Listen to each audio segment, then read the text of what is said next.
I'm Linda Fox. I'm senior reporter with PhocusWire. I'm in the PhocusWire studio at the Phocuswright Conference. I'm delighted to welcome Mike Scott from Derive and Mia Morisset from Innovia. Welcome, guys. Thanks for joining us. Thank you. Thanks, Linda. So let's start with how tough a year it's been for travel startups.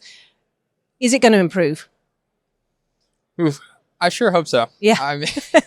I think, the underlying travel demand still remains strong. I think that is helping kind of lift the market up. And I think really for startups, it's not just travel. It's across the board in a lot of different categories. And there's some macro factors that I think need to fall into place. But we continue to be optimistic on the category. Yeah.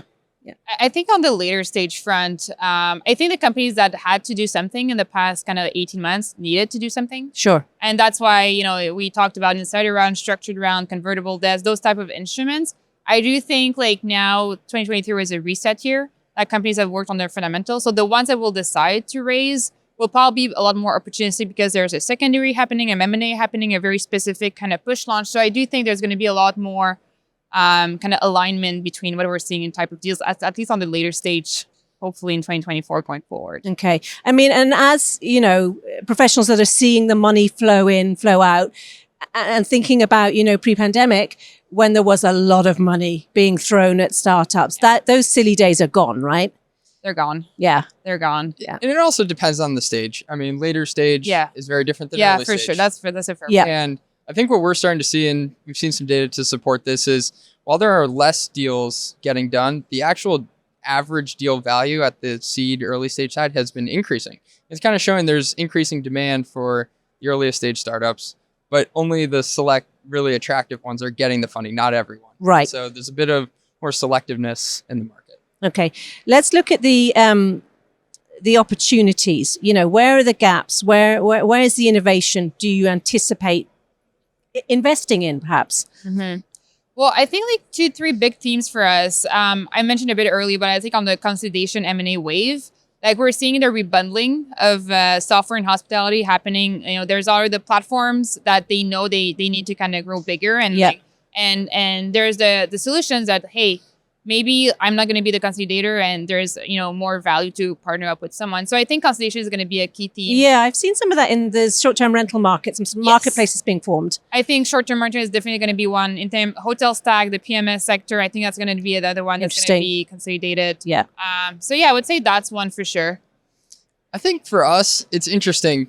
We're branded travel VC, but a lot of the strategic partners that have been coming to us are not necessarily travel companies. Yeah. And so we're seeing this increasing demand from retail, from multifamily, from all these different kind of sectors the real outside estate of play. travel, Yeah. coming to travel because they realize how important hospitality and experience is to their parts of their business, and they're looking to incorporate that. And so I think one thing we're trying to encourage travel entrepreneurs is to think creatively about who your customer base could be. Yeah. It could really increase your market, and who knows where the direction of your company could go depending on what partners you kind of find for your business. I think you and your business partner, Tyler, have also talked about finding a sort of services company that might be in travel, but that could be stretched beyond travel. Is that right? Absolutely. For Derive Ventures and invest in the derivatives of travel. Yeah. And there's a lot of horizontal tech companies out there that would never consider themselves to be a travel company, but in fact they are. They do support a lot of functions of this industry, and those are just as interesting as a vertical travel business for us. And B2B or B2C? Yeah, right now, I think from an Innovia perspective, right now we're spending a lot more time on the B2B side because I think this is one where the disruption hasn't fully happened yet. And so yeah, definitely more on the B2B side. Like on the consumer side, the businesses that we think are interesting, like we've made some bets in Hopper and Super.com that you can label them as B2C. But they've kind of went a lot beyond just the pure OTA B2C market. They've really disrupted with new offerings. And I think that's how, on the consumer side, we can get excited if happens. B2B is just, it's a little more defensive and predictable. Consumer trends are cyclical and unpredictable at times. And there's been some shockers in B2C, so. Yeah, and I mean, there could be explosive growth, but it could, retract quickly. And so I think given uncertainty in the market, B2B is a little more in flavor. Yeah, fair enough. You mentioned particular rounds, late stage. Is that is that where it'll be tougher, or is that where it's proven track record? And, is it going to be sort of polarized, I suppose is what I'm asking. You'll see some seed and then you'll see the late stage where it's proven. Is that what we're going to see? Yeah, I don't think there's going to be massive mega rounds like we've seen in the past, because those massive mega rounds, it was a bit like, just like fueling growth for the purpose of fueling growth. So I think the rounds are going to be more strategic, slightly smaller on the later stage front. I think a lot of the actors that invested in travel before have exited. So I think now it's like the pure kind of operator GP focused VCs that will take a heavy look at the space. So no, I think like there will definitely be some growth stage, but a lot more focused, I would say. Yep. Yeah, I mean, for us on the growth stage, we'll selectively participate in that. And it's really looking for good businesses that are kind of raising insider rounds or... because you guys are small check at the beginning so that you're in on it, and then hopefully add on later, right? And really finding opportunities for us to add differentiated strategic value. Those are kind of the growth stage opportunities we're looking for. And we're seeing a lot of those being presented. It's a good time for us to be entering the market, frankly. Great. Okay. Now, what should startups be doing? What should they be thinking about when it comes to attracting funding right now? For us, it's, I think, thinking about just the quality of their revenue. And if you think about how revenue is derived, and there's certain ways to get revenue quickly, but it might not be the most stable or highest quality revenue. And so, we like recurring software type revenue businesses. And those are very easy to underwrite and predict. And those are the ones I think getting the best funding. And so that is just thinking about the pricing model, how you're deriving revenue is critical. So I agree with that. I think like there's a number of marketplaces in hospitality, probably more than other sectors. And I think like we're not opposed to that. I think to your point is the revenue quality and like those unit economics around CAC payback. Are you profitable in like in the first transaction? What's the repeat? Those are going to be important factors. Beyond just the revenue model, I do think being prepared and ready, it's not the same time as before. So don't come talking to VCs if you have less than 12 months of cash runway. It won't work out. Right. So like being overly prepared on when is the right time to kind of start having those discussions. And I think it's also being very honest about where you are and your positioning right now. We've often seen like the type of two successful companies that we see. I talked about Consider, are the ones that have a very unique moat that we're expecting it to stay. The ones that are in between, they can have a great outcome. But those companies that have had great outcomes, they were very strategic about when is the right time to maybe partner up with someone. Okay. So then will investors be looking for anything different going forward, like in the next, say, 6 months than say that they have, this year?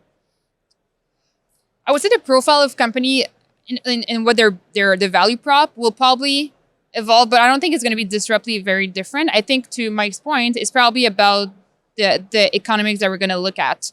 That is going to be overly kind of overlooked at when we do our due diligence. Okay. Yeah. I mean, I think there's just a gravitation towards more fundamental analysis right now. And so what is the path to profitability? What is your cost structure? Are you getting to unit economics that are sustainable for an attractive business? And long-term growth, right? And sometimes that might not exist yet, but what is the founder's vision at the earliest stage to get there? And I think articulating that story is important, right? Mm-hmm. And I think with the whole wave of AI, with like the whole long-term moat is going to be specifically important, because a lot of those businesses are more on those kind of easier use cases, if I can say, on the content planning, on the customer support automation, marketing automation. So we've seen a lot of that wave happening. Mm-hmm. So I think that question around what's your long-term moat, because I do think this moat is going to be quickly commoditized. I think it was something like the most recent ChatGPT update, like wiped out half of YC's batch of startups. And it's such a fast evolving category in particular. So by that kind of token, in the same way that people started adding blockchain or whatever it was, a couple of years ago, and now they started, adding .ai, is that, are investors buying into that kind of hype? I mean, perhaps there's some that attract some attention, but in reality, I think every business is going to be using some component of AI, I think, going forward. And it's how are they using the application of their business to effectively use it the best. And that's what we're looking for. We're looking for applications that have a defensible moat, and you can get that through brands, through loyalty, through just a better, partnerships. But an AI just makes that better. I don't know if AI is necessarily what is creating the moat per se. Yeah, the business fundamentals. So many people. What we counsel our companies is like have a defensive AI strategy. You need to know what's going on. You need to know what's table stake and what you're going to need just to have. So that's like what the advice that we're giving to all our companies. On the offensive part, and this is where for companies like are you tackling something big with a measurable outcome and you have a proper set of data? That's what we're going to be very excited to see on the application front. But I think we're very early days on that. Yeah, no, fair enough. What about mergers and acquisition type activity? Is that more likely than, big rounds? And right now, so my deal flow on the later stage front was pretty empty the first half of the year. The second half of the year, deal flow went like this. Yeah. I think it's going to be actionable probably next year if I'm being transparent. But I'm mentioning this because all the deal flow that we're looking at, M&A is probably 50%. It does seem to have picked up in the last... 100%. Yeah. So I do think it's going to be a big part of the 2024, 2025 story. Yeah. Do you think... Sorry, go ahead. Yeah, I would love to see more, frankly. I think there's just a lot of opportunity. Companies doing the same thing, duplicating efforts. Yeah. And it's like, can founders check egos and consolidate to... That's a good point. To build something better. And it's tough because, you got two leaders with a vision, and it's like, is there something greater than the sum of the parts to achieve? And so hopefully there's more M&A out there. Well, we'll just, as we kind of wrap up here, talking about founders and egos, we just launched our Hot 25 startups for 2024 yesterday. And obviously, there's the idea of the team in place is super important when you're an investor, isn't it? So just talk to me a few minutes about that. And at what point do you go, okay, you're the founder and you're great and you have the vision, but actually we need a solid CEO or a solid CFO? Just talk to me about the dynamics. For sure. And I think that's probably a phenomenon that we see a lot in the growth stage because often, and that's normal, that the Series A/B team might not be the Series F, a later stage team, and that's okay. So I think that's for us, like the alignment with the founder, where he see his company going, where he see how he builds his team, is super important, like pre-term sheet phase, to make sure we're all in alignment around that point. So I think like that element is important, that kind of like building the trust, credibility, and being transparent with what's going on, and that, hey, like I want to learn. I think that's the type of dialogue that's really important early on in that relationship. Otherwise, yes, it does create some issues down the road when those discussions are happening. Yeah, I think that's the most challenging part of venture, and particularly coming from the private equity world where this is not really an issue and you have the control. You need to kind of massage the situation sometimes. And I think how we mitigate that at Derive is just the construction checks, the small checks up front. You can kind of tease out how things are playing out before you make a big commitment, and can kind of influence the direction. And if things are going the way you want them, then we can back up with more conviction. If not, then it's, we're in with our little construction check, and that's kind of the risk return profile we're looking for. Great. Mia, Mike, thanks so much for joining us. Thank you, Thanks, Linda. Linda.